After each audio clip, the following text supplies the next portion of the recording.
Hello guys, good morning. ये जो lecture है इसके अंदर हम लोग बहुत सारी वो बातें करेंगे जो अभी एग्ज़ाम पॉइंट ऑफ व्यू से भी काफ़ी इंपॉर्टेंट है और सर्किट को समझने के लिए भी किस तरीके से किरचॉफ लॉ के बाद में बहुत सारे जो थ्योरम्स दिए गए थे, बहुत सारे प्रमेय बताए गए, उनकी हेल्प से भी हम लोग क्या करते हैं, सर्किट में वोल्टेज और करंट पता करते हैं। जैसे किरचॉफ के जो दो लॉ है, किरचॉफ्स लॉ है KCL और KVL, वोल्टता का नियम है, एक धारा का नियम है। उन दोनों की हेल्प से तो हम लोग करंट और वोल्टेज पता करते ही हैं सर्किट के अंदर, लेकिन कई जगह पे वो डिफिकल्ट हो जाते हैं। सर्किट इस तरीके का आता है कि वो डिफिकल्ट होता है, तो उनकी बजाय हम लोग बहुत सारे जो थ्योरम्स दिए गए हैं वो भी यूज कर सकते हैं। तो वो 5-6 थ्योरम पढ़ेंगे हम लोग, तो वो थ्योरम यूज करेंगे। एग्जाम में इन थ्योरम में से एक थ्योरम पूछता है, ठीक है ना, तो 1 बाय 1 वो थ्योरम पढ़ेंगे। लेकिन उन थ्योरम्स को समझने के लिए भी आपको थोड़ा बहुत बेसिक आइडिया होना चाहिए सर्किट से रिलेटेड।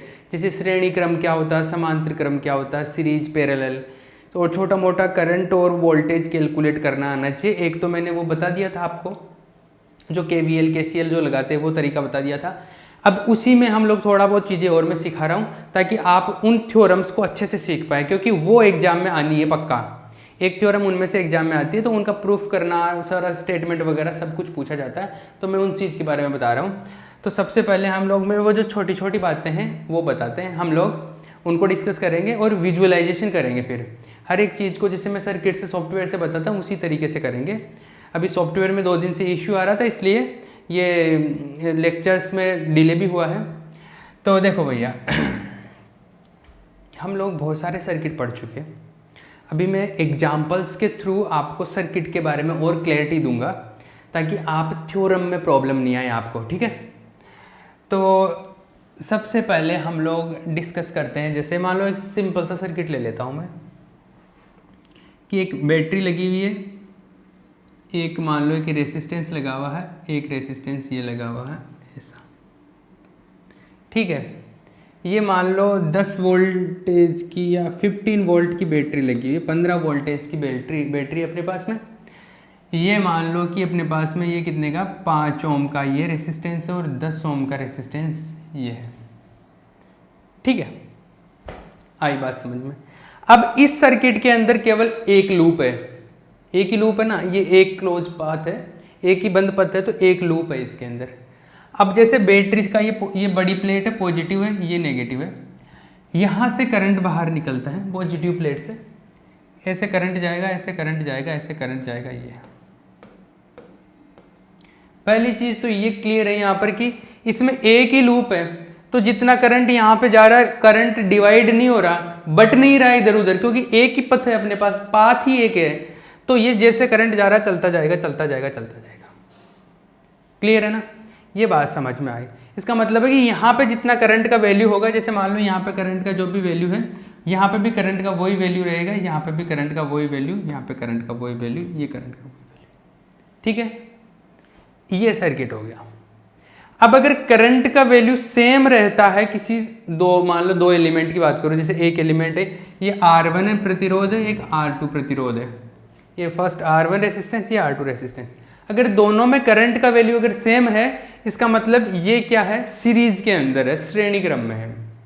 सीरीज और पैरेलल को अभी और डिस्कस करेंगे, लेकिन पहले यहां से समझना स्टार्ट करो, ठीक है। अब इस सर्किट के बारे में अगर मेरे को करंट वगैरह पता करना हो तो मेरे पास में 2 तरीके हैं। एक तो किरचॉफ का लॉ है। किरचॉफ लॉ से तो कैसे करते हैं, किरचॉफ लॉ से तो हम लोग ऐसे करते थे, इधर से करंट गया, इधर से करंट जा रहा, इसके अंदर करंट इधर से जा रहा तो इसको प्लस कर देते थे, इसको माइनस। फिर इधर से जा रहा है, इधर से एंटर कर रहा तो एंटर करते उधर प्लस, जिधर से बाहर निकलता उधर माइनस कर देते हैं, ऐसे करते हैं। तो पहले तो ये साइन चिन्ह लगा देते हैं, उसके बाद में हम ऐड करना शुरू कर देते हैं कि इनके सबका वोल्टेज जोड़ते जाओ। तो जैसे मैं यहाँ से चलूँगा, यहाँ पर वोल्टेज कितना होगा, I इंटू आर। तो I जितना, इस सारे में करंट I है, तो यहाँ पर वोल्टेज क्या होगा, I इंटू आर। यहाँ पर R कितना, 5 ओम, तो ये 5 से मल्टीप्लाई कर दिया, और ये प्लस का आएगा क्योंकि प्लस से एंटर कर रहा हूँ मैं यहाँ पे। फिर यहाँ पे अंदर आऊँगा, आगे इसका वोल्टेज क्या होगा, यहाँ पर कितना वोल्ट तक खर्च होगी, यहाँ पर I इंटू आर, अरे V equal to I into R ही होता ना, तो I इंटू आर, यहाँ पर I कितना, I जो भी सेम है पहले वाला I, और R कितना है यहाँ पर 10 ओम, ये होगा। ये भी प्लस से एंटर कर रहा हूँ तो प्लस आएगा। फिर इधर से इधर से इधर से -15, अरे इसमें माइनस से एंटर कर रहा हूँ और 15 वोल्ट है तो -15, ये टोटल वोल्टेज क्या होता है 0, ये KVL लगा लिया हमने। अब इसको अगर सोल्व करते तो ये आ गया 5i, ये आ गया 10i, ये 15 को उधर ले गया, ये आ गया 15i इक्वल्स टू 15। करंट का वैल्यू क्या आ गया 15/15, 1 आ गया, 1 एम्पियर करंट आ गया। एक तरीका तो ऐसे लगा लिया मैंने, इस तरीके से कैलकुलेट कर सकते हैं। ये करंट का वैल्यू आई कितना आ गया 1 ओम आ गया, 1 एम्पियर आ गया, करंट का वैल्यू आ गया मेरे पास में 1 एम्पियर। ठीक है, करंट का वैल्यू अगर 1 एम्पियर आया, अगर मुझे यहां पर वोल्टेज निकालना कि इस रेसिस्टेंस पर, इस प्रतिरोध पर वोल्टेज कितना खर्च हुआ, तो इसके ऊपर अगर वोल्टेज निकालना तो इसके ऊपर वोल्टेज क्या होगा I इंटू जितना भी रेसिस्टेंस है वही रेसिस्टेंस कितना R1, इस पर वोल्टेज खर्च होता है उसको मैं V1 बोल देता हूँ। तो करंट का वैल्यू निकाल लिया 1, R1 का वैल्यू ऑलरेडी पता है 5, तो सीधी सी बात है 1 इंटू 5 कितना हो गया 5 वोल्ट। ठीक है, यहाँ पर निकालना है, यहाँ पर करंट का वैल्यू 1 है, रेसिस्टेंस है 10, तो 1 इंटू 10 कितना हो गया 10 वोल्ट। अरे ये आया ना, बातें समझ में आ रही ना।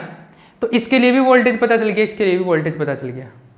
क्लियर है, आप ये चीज भी देख पा रहे होंगे कि रेसिस्टेंस ज्यादा होता है, अगर प्रतिरोध ज्यादा होता है तो वोल्टेज ज्यादा ड्रॉप होता है, वोल्टता का पतन क्या होता है ज्यादा होता है। हो रहा ना, यहाँ पर 10 ओम था तो 10 वोल्ट हो गया, यहाँ पर 5 ओम था तो 5 वोल्ट होगा। मतलब रेसिस्टेंस ज़्यादा, यही तो जितना रेसिस्टेंस ज़्यादा होगा, जितना रोकने वाला होगा, वहाँ पर वोल्टेज का खर्च भी ज़्यादा होगा, वोल्टेज ड्रॉप ज़्यादा होता है। ये सीधी सी सिंपल सी एक बात समझ में आई आपको। इसी चीज़ को आप दूसरे तरीके से भी सोल्व करते थे बचपन में, जब अगर 10th में 11th 12th में पढ़े हो। अगर मैं KVL नहीं लगाऊं, ये भी KVL ही है लेकिन अलग तरीके से बात करते हैं, इसको डायरेक्टली बात नहीं करते। ये कितना था 5 ओम था, ये 10 ओम था, R1 R2, और ये कितना था 15 वोल्ट। ठीक है, आप ऐसे कर देते थे कि देखो इन दोनों में करंट सेम ही जाएगा, क्यों? क्योंकि एक ही लूप, एक ही पथ के अंदर है, दोनों में करंट का वैल्यू सेम है, मतलब ये सीरीज के अंदर है, श्रेणी क्रम में, और सीरीज में है तो मैं इन दोनों को हटा के इनका एक तुल्य प्रतिरोध इक्विवेलेंट रेसिस्टेंस ले सकता हूं। मतलब इन दोनों को हटा देता हूं, इनकी जगह एक लगा देता हूं, वो एक जो होगा इन दोनों के इक्वल काम करेगा।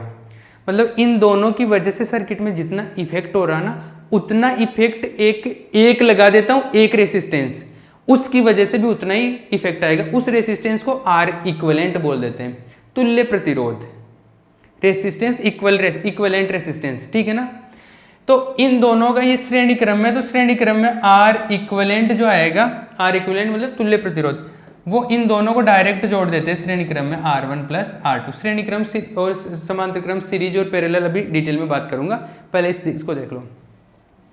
R1 R2 मतलब 5 और 10 15, ये 15 ओम एक साथ लगा देता हूं मैं इसमें।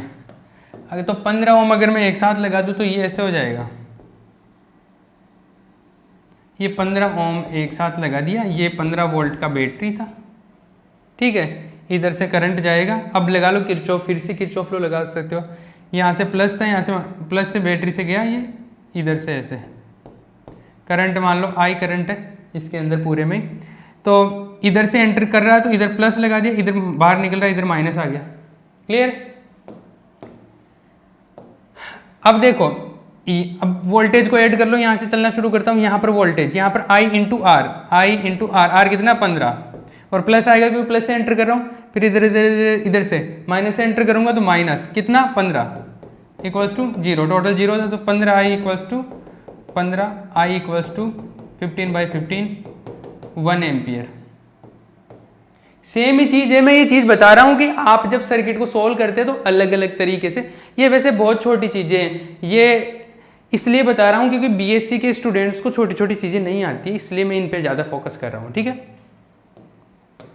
तो इस तरीके से भी मैं कैलकुलेट कर सकता हूं, इस तरीके से भी मैं कैलकुलेट कर सकता हूं। बात समझ में आई ना? अब देखो, मैं थोड़ा सीरीज और पैरेलल के बारे में बता देता हूं और फिर मैं एक दो एग्जांपल और करवाऊंगा आपको। सीरीज के बारे में देखो, श्रेणी क्रम बोलते हैं इसको, श्रेणी क्रम। देखो श्रेणी क्रम में क्या होता है, करंट का वैल्यू जो धारा का मान होता है वो इक्वल होता है जो भी एलिमेंट लगाते हैं, जो भी अवयव लगाए उनके लिए। जैसे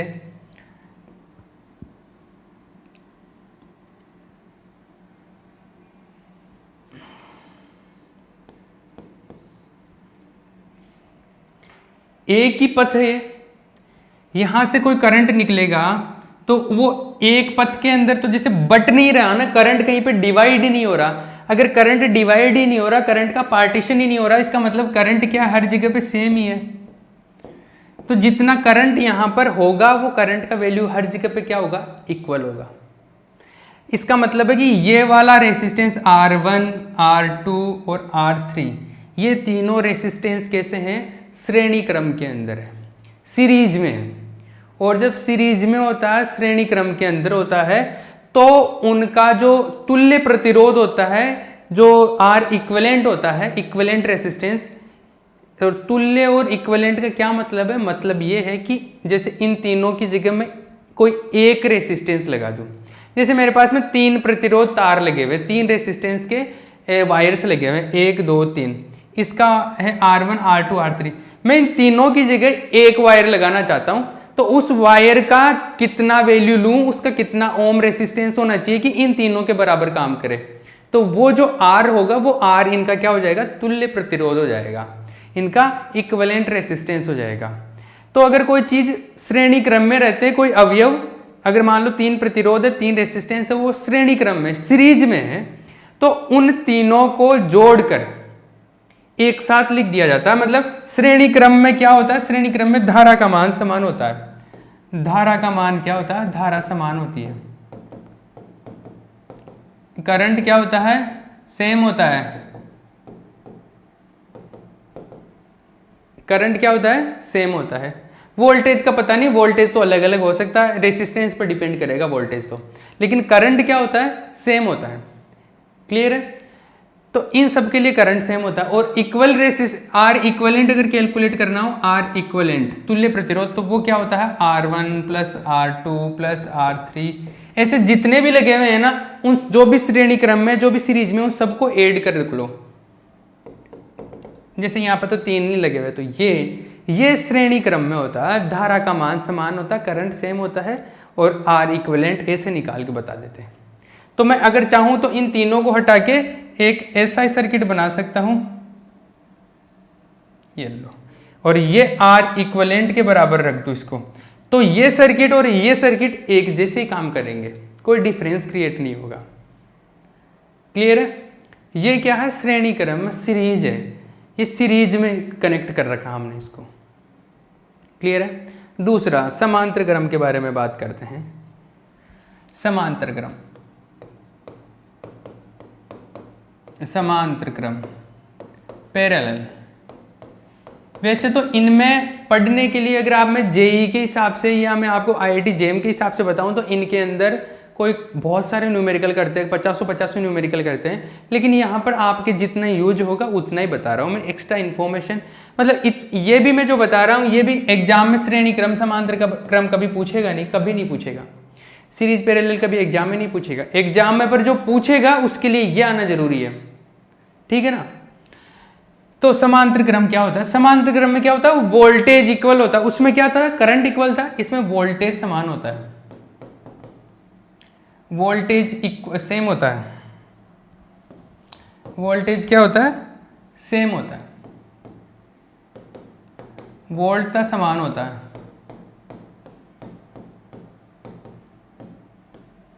ठीक है।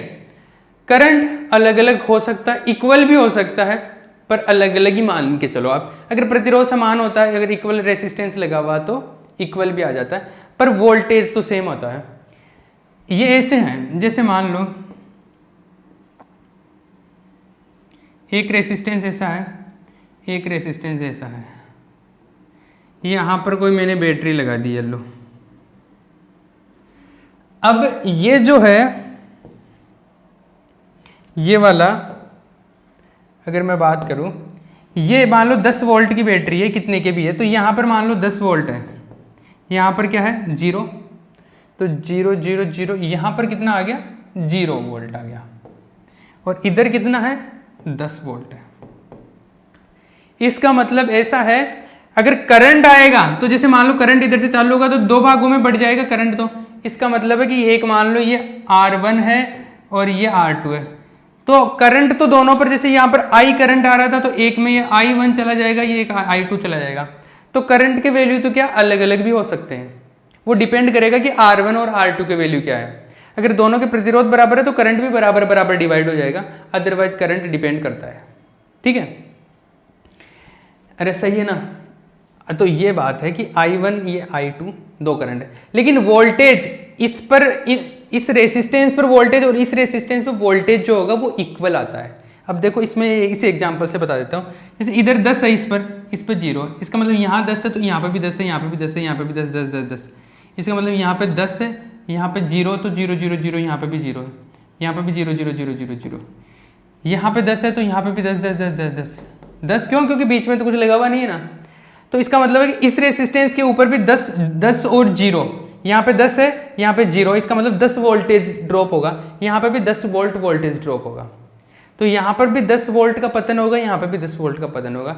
इसका मतलब है कि पैरेलल में अगर कोई चीज़ें लगी हुई है, कोई युक्तियाँ, कोई अवयव लगे हुए हैं, कोई भी एलिमेंट्स, उनमें क्या होता है, वोल्टेज इक्वल होता है, बराबर वोल्टेज होता है। क्लियर है ना ये बात? तो यहाँ से ये क्या होता है, बराबर होता है। जहाँ तक करंट की बात है कि करंट कितना होगा इन दोनों का, तो वो करंट निकालने के तरीके होते हैं, लेकिन उससे पहले मैं जैसे इसका इक्विवेलेंट रेसिस्टेंस लिखूं, इसका तुल्य प्रतिरोध लिखूं। जैसे ये समांतर क्रम में है, इनमें वोल्टेज सेम है लेकिन धारा अलग अलग है, करंट का वैल्यू क्या है, डिफरेंट है।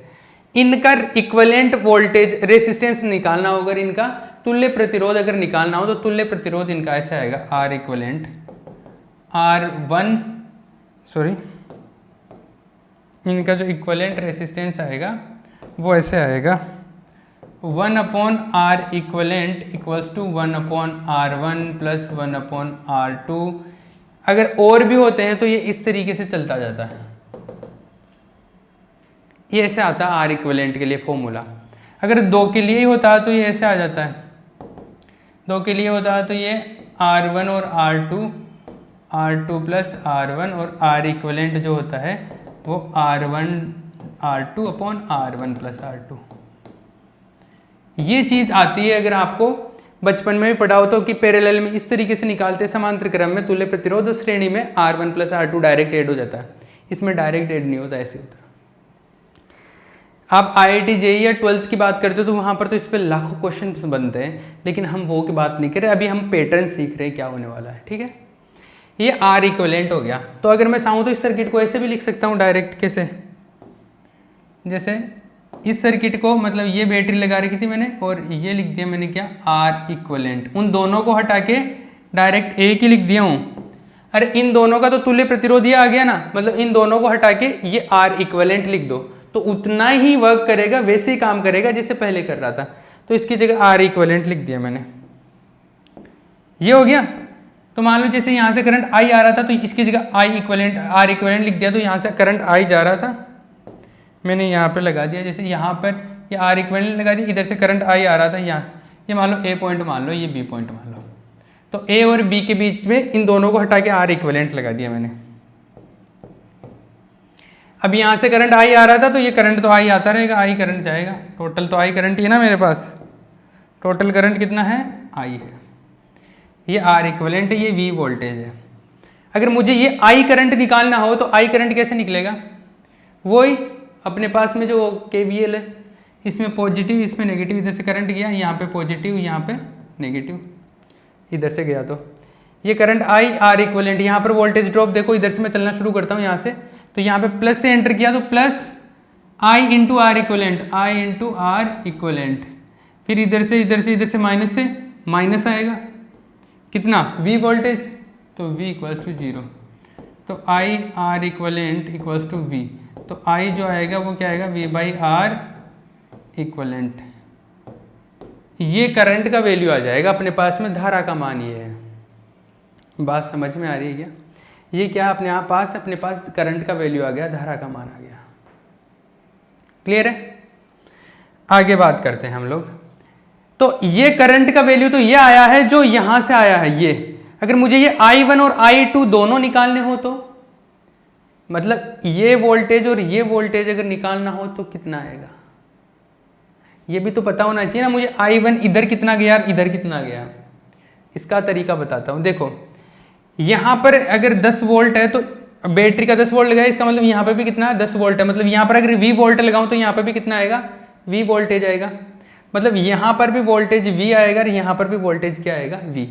इसका मतलब ऐसा है कि यहाँ पर जो वोल्टेज ड्रॉप हो रहा है इस रेसिस्टेंस पे वो है V equals to I1 into R1, और इस पर जो ड्रॉप हो रहा है वो भी कितना है, वो है I2 इंटू R2। यहाँ पे करंट I2 जा रहा है, रेसिस्टेंस R2 है, तो इसका है I2 R2, इसका कितना I1 R1। इस पर भी वोल्टेज V है, इस पर भी वोल्टेज क्या आएगा, V। अरे दोनों पर वोल्टेज तो बराबर बराबर है ना, जैसे 10 है तो 10 है, अगर मैं V मानूँ तो दोनों पे V आएगा। ठीक है, तो अगर मैं वोल्टेज की बात करूँ तो वोल्टेज जो आया दोनों पे वो इक्वल आ गया। कितना आया, जैसे V equals to I1 R1 आया, दूसरे पे आया I2 R2, तो ये दोनों पे जो आया है I1 R1 equals to I2 R2 आ गया, ये आया है। और यही वोल्टेज अगर मैं बात करूँ तो यहाँ से अगर V equals to I R equivalent है तो V equals to I R equivalent है, ऐसा ही तो है। अरे यहाँ से देखो तो V equals to I R equivalent है। तो देखो मैं एक बार तो ये इक्वेशन इसके साथ में सेट कर देता हूँ, एक बार ये इक्वेशन इसके साथ में सेट कर देता हूँ। कैसे, ये भी लेफ्ट साइड बराबर है, इसका भी लेफ्ट साइड बराबर है, राइट साइड को इक्वल कर दूँ तो ये आएगा I1 R1 equals to I R equivalent, ऐसे आएगा। अब देखो मुझे I1 निकालना था ना, अगर I1 कैलकुलेट करूँ तो ये आ जाएगा आई आर इक्वलेंट का वैल्यू क्या था, आर इक्वलेंट का वैल्यू था R1 R2 upon R1 plus R2, और ये जो R1 है ये R1 तो था यहाँ पे, R1 को R1 से अगर कैंसिल आउट कर दो I1 क्या आ गया, आई R2 upon R1 plus R2, ये आ गया। इसी तरीके से अगर मैं बात करूँ I2 की तो देखो ये वाली इक्वेशन इसके साथ में ले लो, लेफ्ट साइड बराबर, तो I2 R2 किसके बराबर हो गया, राइट साइड के बराबर, आई आर इक्वलेंट। तो I2 R2 I R equivalent का value R1 R2 upon R1 plus R2, R2 से R2 कैंसिल आउट हो जाएगा, I2 equals to I R1 upon R1 plus R2। मैं जो लॉजिक डेवलप कर रहा हूँ ना, अब समझना उस चीज को। टाइम कितना बचा है, टाइम है भी अपने पास 7 मिनट्स है। इस लॉजिक को समझना आप। I1 में जो करंट निकल रहा है, I1 में जो करंट मिला अपने को, उसके लिए मैं क्या कर रहा हूं, जो टोटल करंट था उस टोटल करंट में मैं टोटल रेसिस्टेंस को भाग दिया पहले तो। अरे मतलब मैंने क्या किया, टोटल जो करंट था उसमें टोटल करंट टोटल प्रतिरोध से डिवाइड कर दिया, मतलब इक्विवेलेंट प्रतिरोध से, तुल्य प्रतिरोध से डिवाइड कर दिया, इनटू किया। I1 निकालना है तो R2 से मल्टीप्लाई किया है मैंने, समझ रहे हो। यहां देखो, यहां पर मुझे I2 निकालना था तो पहले तो मैंने टोटल करंट को टोटल जो रेसिस्टेंस है तुल्य प्रतिरोध है उससे डिवाइड कर दिया। फिर क्या किया, फिर I2 निकालना है तो R1 से मल्टीप्लाई किया मैंने, ऐसे। ये क्या किया है, ये किया है। देखो अगर मुझे इसके अंदर करंट निकालना है, इसके अंदर, तो मेरे को ऊपर इससे मल्टीप्लाई करना पड़ेगा, और अगर इसके अंदर करंट निकालना तो ऊपर इससे मल्टीप्लाई करना पड़ेगा। मैं दोबारा इसको सिखा देता हूं। अगर मान लो टोटल यहां से मान लो I करंट आ रहा है, I करंट, तो दो रास्ते मिलेंगे, एक ये R1 R2 वाला, एक R1 वाला, तो दोनों में डिवाइड होगा। किस किस में डिवाइड होगा, ये डिवाइड होगा R1 प्लस R2 में डिवाइड होगा। अब मुझे I1 का निकालना है, I1 निकालना है, इस रास्ते में करंट निकालना, तो इस रास्ते के वोल्टेज से मल्टीप्लाई कर दो, इस रास्ते के, तो ये I1 मिल गया। अगर इसमें करंट निकालना है तो ये जो जितना करंट था पहले तो टोटल रेसिस्टेंस से अगर मल्टीप्लाई कर दूं, अब इसमें करंट निकालना तो इसके सामने वाला जो रास्ता है उसके रेसिस्टेंस से मल्टीप्लाई कर दो, ये आ गया। ये जो निकल के आए थे लास्ट में वैसे। अरे बात क्लियर है ना। तो ये लॉजिक बिठाना आना चाहिए आपको, लॉजिक सेट करना आना चाहिए, किस तरीके से इसको लॉजिक को सेट कर सकते हैं। देखो अभी मैं एक एग्जांपल लेता हूँ, वो एग्जांपल भी बड़ा काम का है। जैसे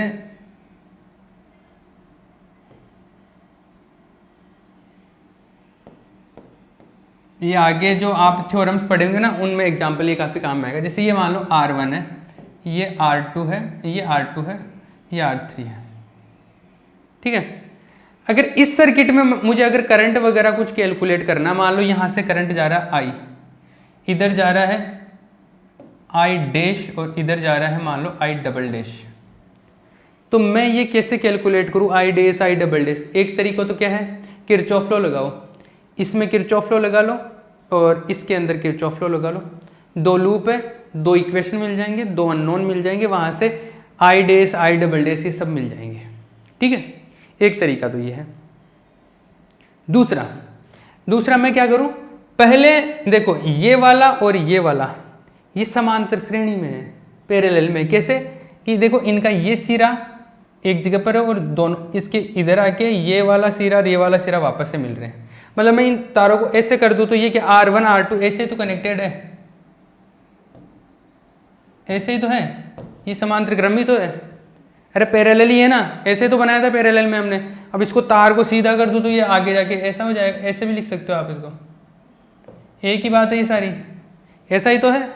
अरे तार छोटा बड़ा कर दो ना, वायर ही तो छोटा बड़ा है ना, कहीं कहाँ से कट कर रहे हो वही फर्क पड़ता है। लेकिन इसका इधर वाला सिरा और इसका इधर वाला टर्मिनल दोनों क्या सेम पॉइंट पे कनेक्टेड है, तो ये दोनों क्या है समांतर क्रम में, श्रेणी पैरेलल में, ये दोनों पैरेलल में। तो इन दोनों को हटा के क्या करूं मैं, एक रेसिस्टेंस लगा दूं, इनका तुल्य प्रतिरोध, इनका इक्विवेलेंट। तो ये दोनों श्रेणी में समांतर में, तो इन दोनों का इक्विवेलेंट लगा दो इन दोनों पॉइंट के बीच में, ए और बी पॉइंट के बीच में। तो इन दोनों का इक्विवेलेंट लगा दूं मैं, ये R1 यहाँ तक तो ठीक है सर्किट, ये ए पॉइंट और ये बी पॉइंट यहाँ तक तो ठीक है। अब इन दोनों को हटा के इनका इक्विवेलेंट लगा दो, तुल्य प्रतिरोध लगा दो, इन दोनों का समांतर क्रम में, तो तुल्य प्रतिरोध ये R इक्विवेलेंट लगा दिया मैंने। और ये R इक्विवेलेंट क्या आएगा, R इक्विवेलेंट आएगा R1 डॉट क्या है, एक सेकेंड, ये R2 और R3 का इक्विवेलेंट है, तो R2 R3 upon R2 plus R3 ऐसा आएगा। अब अगर अब मुझे यहाँ पे करंट निकालना है, यहाँ पे करंट निकालना पहले I, तो अगर मैं I करंट निकालना चाहूँ तो I करंट के लिए दो तरीके से कर सकता हूँ। एक तो अभी इन दोनों का, आप ये दोनों सीरीज में आ गए ना, R इक्विवेलेंट R1 सीरीज में आ गए, अरे ये दोनों सीरीज में आ गए ना, मतलब इसका पूरे सर्किट का अगर इक्विवेलेंट निकालना है तो ये पूरे सर्किट का इक्विवेलेंट आ गया, ये R इक्विवेलेंट में डैश कर देता हूँ, ये पूरे सर्किट का इक्विवेलेंट आ गया। और ये कितना आया, इसके अंदर ये जोड़ दो, ये दोनों R इक्विवेलेंट और R1 सीरीज में है, तो R1 प्लस R इक्विवेलेंट कर दो, ठीक है। अब ये R इक्विवेलेंट आ गया, छोटा सा सर्किट बन गया। करंट निकाल सकते हो आप, I करंट जा रहा है इसमें, इसको पॉजिटिव, इधर से करंट जा रहा है तो इसके अंदर एंटर कर रहा है तो पॉजिटिव, इधर नेगेटिव, ये हो गया। इधर तो कुछ है ही नहीं ना, ये गलत बना दिया मैंने ये, ठीक है। अब इसको सोल्व कर लो आप, सिंपल सा I into R equivalent dash, ये प्लस से एंटर किया तो प्लस आ गया, फिर इधर से एंटर किया तो इसको V वोल्टेज है तो माइनस V इक्वल्स टू 0, ठीक है। ये आ जाएगा I equals to V by R equivalent dash, और आर इक्विवेलेंट डैश का मतलब ये है, ठीक है। ये सारी चीज आपको यहाँ से समझ में आ जाती है कि I क्या आ गया। अब यहाँ पर अगर I करंट मिल गया तो I डैश भी निकाल सकते हो, I डबल डैश भी निकाल सकते हो। कैसे, अभी पढ़ा था ना कि अगर आपको I करंट मिल गया, अगर मान लो यहाँ से जो करंट आ रहा है वो मिल गया मुझे I, तो ये दो भागों में बट रहा है, R2 में और R3 में डिवाइड हो रहा है। तो I जो है, इसको ध्यान से देख लेना, I जो है दो पार्ट में डिवाइड हो रहा है, तो I अगर दो पार्ट में डिवाइड हो रहा है तो I R2 और R3 में डिवाइड हो रहा है, तो R2 प्लस R3 में डिवाइड हो रहा है। अब मुझे अगर ये I डैश में निकालना, I डैश निकालना है इसका, तो इसके सामने वाले से मल्टीप्लाई कर दो R3, ये R3 से मल्टीप्लाई हो जाएगा। और अगर इसके अंदर निकालना होता तो इससे मल्टीप्लाई कर देता, R2 प्लस R3, अगर इसके अंदर निकालना होता तो मैं R2 से मल्टीप्लाई कर देता हूँ, ये I डबल डैश आ गया, ठीक है। इस तरीके से ये सारे करंट वगैरह इस तरीके से हम लोग कैलकुलेट करते हैं। इस चीज को ध्यान से देख लेना, ये थ्योरम